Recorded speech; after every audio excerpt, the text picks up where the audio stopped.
Hello, welcome to my channel. Tonight I'm going to be cooking a sausage and cabbage soup, and I thought I would video this because I love making soups, especially when it's cold outside, but it's just very simple and easy to do. You basically are just throwing everything into a pot and heating it up. But for the sake of time for this video, I did go ahead and prepare my vegetables ahead of time. So all I will be doing is adding these to the pot and telling you in what order and how long to cook them. And then I will post the recipe in the comments below. But I'm always looking for new ideas and good soup recipes. And so if this looks like something that you would like to cook, then maybe it'll give you another idea of something that you can do for your dinner. Okay, so the first ingredient that I'm going to put in my pot is sausage. This calls for a pound of sausage. You can use Italian, but today I'm using Jimmy Dean sausage. And I'm just using my chopper here to chop this up. As it cooks, it'll be easier to chop. So you're just going to brown that until it's done. And continue to chop until you get it in small pieces. And then we can start adding the other ingredients to the pot. Now that my sausage is just about done, there's just a little bit of pink in there, I'm going to add my onion. The recipe calls for a small onion, and I had a gigantic onion, so I just chopped about a fourth, well, I'll say a third of that onion. So I'm just going to dump that in here with the sausage. And I'm going to cook it until it softens a little bit and the sausage is done.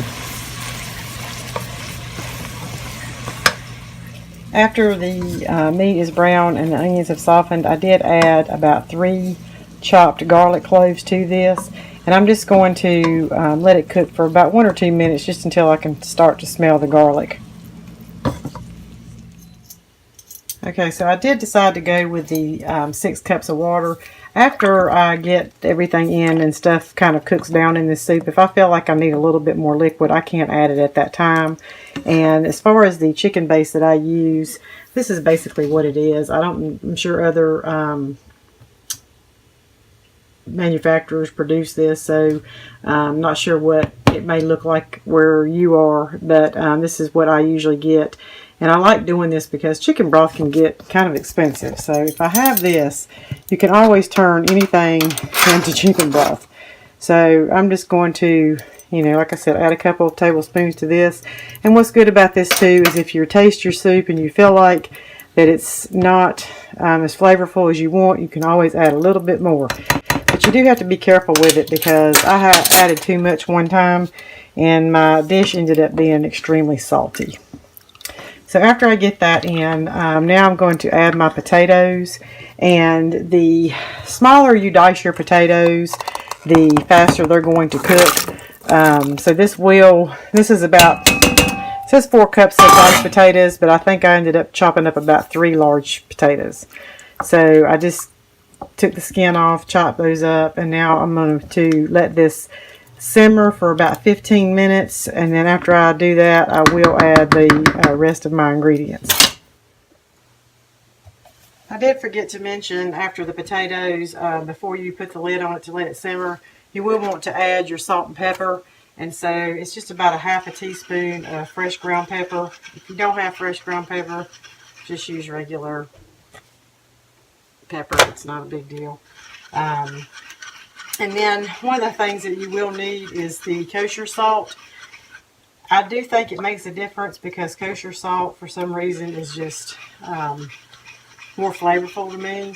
And this calls for about 1½ teaspoons of that. So I'm going to put that in, and I am going to measure it because if you put too much of this, it will make your dish too salty. And like I said, this is very potent salt. You don't need as much of it as you would regular table salt. So I'm going to get that in here, and we'll put the lid back on it, give the soup about 15 minutes to soften the potatoes, and then I'm going to add the rest of the ingredients. Alright, the potatoes have boiled for about 15 minutes, so now I'm going to add my cabbage, and this is just a small head of cabbage. I think the recipe calls for 1/4 cup, one-fourth or 1/2 of a head of cabbage. Just depends on what size cabbage you get.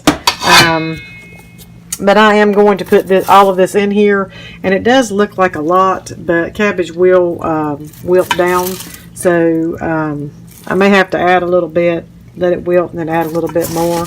But I'm going to get all that cabbage in there, and I'm going to put the lid back on the pot and let it cook a little bit more so that the cabbage will soften up also. Okay, now that my cabbage is about halfway done, it still has a little bit of cooking to do. I like mine just a little bit softer than this. I'm going to add the final ingredient, which is about a 3/4 of a teaspoon of dried thyme. And if you have fresh, you can certainly use that, but I don't usually keep fresh herbs other than, like garlic and stuff. I don't usually keep them because I never use them before the rest of them go bad. So I'm just going to sprinkle that in and mix that up. And let that flavor incorporate into the soup and give that a few more minutes.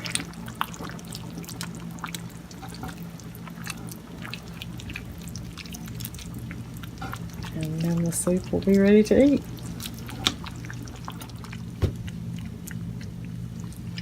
Okay, so the soup is done. Ready to eat.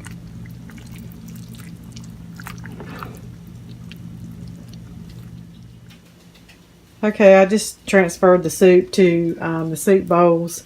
And when I fix this, I usually just serve some kind of bread with it. Today I bought some French bread, and I just put a little bit of butter on it. And just put it in the oven long enough for it to heat up, melt the butter. I don't really like this type of bread to be crisp. We like it more soft. So that's what our meal is for tonight, and I hope you enjoy watching this video. Thank you. See you next time. Bye.